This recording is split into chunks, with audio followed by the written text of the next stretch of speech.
and he doesn't know about it, and according to him, he said it's foolish, and nobody can try something like that because it can destabilize the country. That's what he told me in his own words. And thereafter, there was a meeting. He called members of parliament, and the matter stepped down. The matter has come up again. I have not asked him again. When I get an opportunity, when he comes back, I'll raise the matter again with him. I will say, Mr. President, a meeting was held here, this was said. A meeting was held here, this was said. What do you have to say about it? Mr. President, do you want us to destabilize this country? Are you part of it? What they are saying, the president will pronounce himself on the matter. But I want to say that there is no motion of impeachment against the Deputy President of the Republic of Kenya that can find itself on the floor of the House unless the President of the Republic of Kenya gives a nod. Okay. And again, even if it was to go there, nobody else has the capacity to push it through. It's only the President himself. There is nobody else who can. Getting 233 members of parliament, it's only him who can push it through. But that's another discussion for another day. Don't you think that's a problem? Because the Constitution of Kenya has separation of powers between the executive, the judiciary, and the legislature. Are you admitting that parliament is controlled by the president? What I'm saying in Mata Kenya Kwanza, UDA, serious contentious decisions are agreed in a PG convened by the president. You saw the finance bill, he's the one who was driving it. So that tells you the way our PG works. Anything contentious, anything with serious national implications will have to get the nod of the president.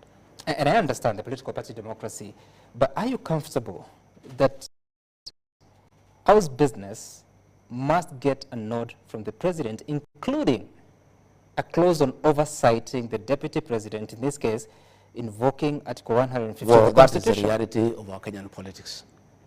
Do you see a problem there? That is the reality, that all major decisions, all legislative agenda for our administration that needs to go to the National Assembly, the president normally does a lot of lobbying, sits with the members of parliament, takes them through, gives the points for or against, and asks them to support. That has been the practice. And it did not start with the President William Ruto. It's as old as history. Because every government has a legislative agenda. So the president will call his PG and whip his members into a certain direction.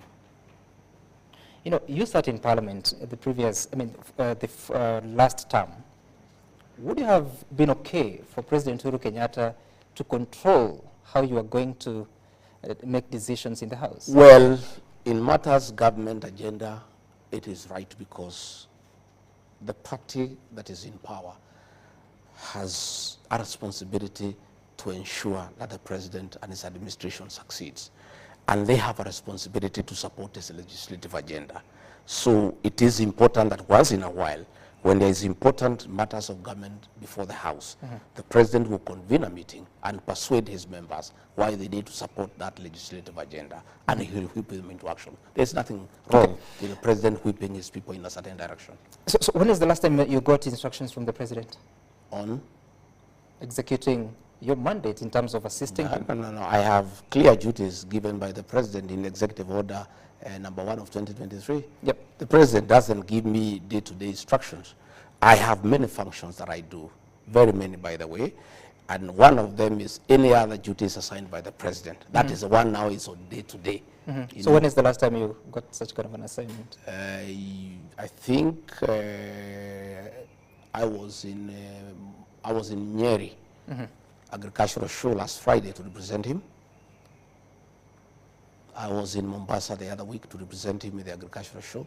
Those are functions assigned to me by the president on a day-to-day basis. Okay, all right. And that weekend, particularly on Sunday, you were expected at an AIPCA church event that the president was attending.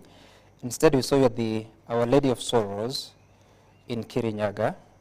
Why didn't you show up for the other event? No, I think people talk from ignorance. There were two functions. Yes. That the president was expected to attend, one in Kirinyaga and one in Nyeri. Two functions. They were in his diary, and aligned my diary with the president's diary. And therefore, I was in Kirinyaga to receive him. When I was in Kirinyaga, I was informed that he had changed and he would attend a function in Nairobi.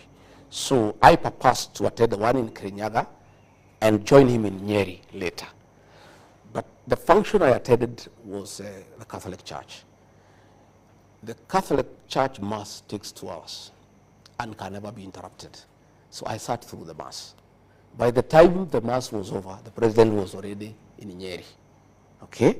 So I could not leave the Mass halfway and go to Nyeri.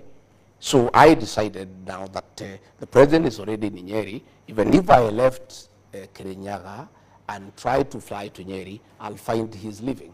So it will not make sense. So I decided to stay in Kirinyaga and represent him. By the way, he was the chief guest in Kirinyaga, and there was even a plaque. So I sat through, and even the presidential dais was there. I sat there throughout, you know. But I think some people, some mischievous people in Nyeri who works around the president, put an empty chair, knowing very well I'm in another function, and took photographs just for mischief. You know what happens in the presidency. There's a lot of mischief around. You say mischief, but that seat was next to the president. Yeah, it was there. But everybody, you know, my protocol people said I'm in Kirinyaga. So it was unnecessary to put a chair there that is empty when I'm not there. I was in Kirinyaga, and everybody knows I'm in Kirinyaga. So they should have removed the chair or get somebody else who had you confirmed that you'd be in the Nyeri event? Yeah. Had you confirmed that you... Yes, I had confirmed that in Nyeri. So it is in order for them to put a chair there? No, but we give information that we cannot make it. The minute the president arrived, before I left Kirinyaga, it was logistically not possible for me to go to Nyeri. We have information that part of the reason why I didn't go to Nyeri is because you got intel that there are people who had been organized to heckle you. No, your intel is wrong. Nyeri is my home.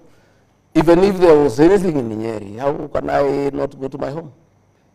Nobody, for the avoidance of doubt, can heckle me in Nyeri, in the Mount Kenya region. Nobody. I attend all functions. Yep. I attend all functions, and I don't need to organize anything. Okay. So that intel you have is wrong, is mischief. I was in a function in Kirinyaga, and everybody saw me. Your people are there throughout the Mass. So I don't know why people want to decide for me. So who represented the message of the president at the Kirinyaga Mass? In terms of? The president's message. In terms of what? His contribution. There was no Harambe. We did not go for Harambe.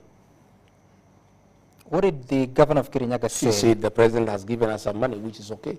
There's no problem. Don't you think you should be the person to deliver such a message? Well, that's the decision of the president. I cannot decide for the president what he wants to do with his money. That is his money. I have no right to ask the president to give me his money to take where he wants to take it. If the president was to send Anwar Iguru to a meeting where I am with his money and not send me, that is his decision, and we must respect it. Does that show a good working relationship between the president and the I don't know. I don't read much out of it. You don't because I was not going for Harambe. I had not talked to the president, so he did not send me. I just went for Mass and was there to receive him.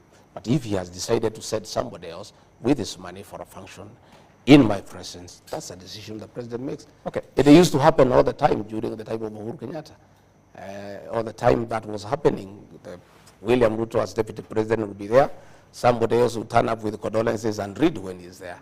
You know, I think these things. And there was a problem that time. If I don't know whether President William Ruto had a problem with it, I don't have a problem. He made it clear that there was a problem. If he had a problem with it, you actually spoke about it yourself. I don't have a problem with it myself. You don't have a problem with it. Okay, but you've also been missing in several functions, including even receiving the president as he came back from Germany.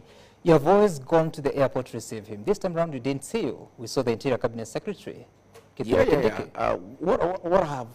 What has happened, Sam, is that I always align my diary with that of the president, all the time. And as long as I am aware of his functions, I align accordingly. So sometimes, if I'm not aware, I'm not able to align because I also have my own program. What does that mean? You were not aware he's coming back? I was not aware of the time. Okay, so what has happened is that I think 2 days, I think about a week ago. Okay. I think about a week ago, we have a diary for the president, where I am there, my private secretary is there, my chief of staff is there, and all his issues are there. So we align. I think about a week ago, we